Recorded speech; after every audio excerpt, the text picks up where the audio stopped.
നമ്മുടെ മമ്മൂക്കയുടെ ഏറ്റവും പുതിയ ത്രില്ലർ ചിത്രം കളങ്കാവൽ ഇതിനോടകം തന്നെ 75 കോടി ക്ലബിൽ ഇടം പിടിക്കുകയും ഈ വർഷത്തെ അദ്ദേഹത്തിന്റെ ഏറ്റവും വലിയ ഹിറ്റായി മാറുകയും ചെയ്തു. എന്നാൽ കഴിഞ്ഞ കുറച്ച് ദിവസങ്ങളായി കളങ്കാവലിന്റെ ബോക്സ് ഓഫീസ് കളക്ഷനിൽ വലിയ ഇടിവാണ് രേഖപ്പെടുത്തിയിരിക്കുന്നത്. ദിലീപിന്റെ ബാബായും അവതാറും റിലീസിന് ഒരുങ്ങുമ്പോൾ കളങ്കാവലിന്റെ ബോക്സ് ഓഫീസിനെ ഇത് കാര്യമായി ബാധിച്ചേക്കാം.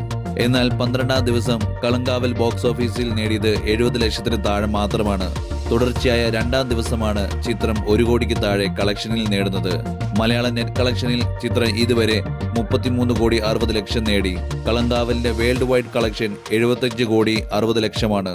മമ്മൂട്ടിയും വിനായകനും തകർത്തഭിനയിച്ച കളങ്കാവൽ നിരൂപകരിൽ നിന്നും സമ്മിശ്ര പ്രതികരണങ്ങളോടെയാണ് തുടങ്ങിയതെങ്കിലും മെഗാസ്റ്റാർ മമ്മൂക്കയുടെ വില്ലൻ വേഷത്തിന് പ്രേക്ഷകരിൽ നിന്ന് മികച്ച അഭിപ്രായമാണ് ലഭിച്ചത്. എന്നാൽ ബോക്സ് ഓഫീസ് കളക്ഷനിലെ ഈ ഇടിവ് ചിത്രത്തിന് അത്ര നല്ല സൂചനയല്ല നൽകുന്നത്. പ്രത്യേകിച്ച് ചിത്രം 2ാമത്തെ ആഴ്ചയിലേക്ക് കടന്നപ്പോൾ 2025 ഡിസംബർ 18 ദിലീപിന്റെ ബബ്ബബ തിയേറ്ററുകളിൽ എത്തുന്നതിനാൽ ഡിസംബർ 17 മാത്രമേ ഈ സിനിമയ്ക്ക് കാര്യമായ എതിരാളികളില്ലാതെ മുന്നേറാൻ സാധിക്കൂ. കേരളത്തെ പിടിച്ചൊലിച്ച നടി ആക്രമിക്കപ്പെട്ട കേസിൽ ദിലീപിനെ വെറുതെ വിട്ടതിനു ശേഷം സോഷ്യൽ മീഡിയയിൽ ചർച്ചയാകുന്ന മറ്റൊരു ഘടകം നമ്മുടെ സ്വന്തം ലാലേട്ടൻ ബബ്ബബയിൽ അഭിനയിക്കുന്നു എന്നതാണ്.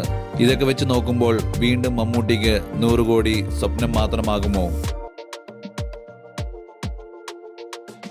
ഈ വീഡിയോ നിങ്ങൾക്ക് ഇഷ്ടപ്പെട്ടാൽ തീർച്ചയായും ലൈക്ക് അടിച്ച് സബ്സ്ക്രൈബ് ചെയ്യുക.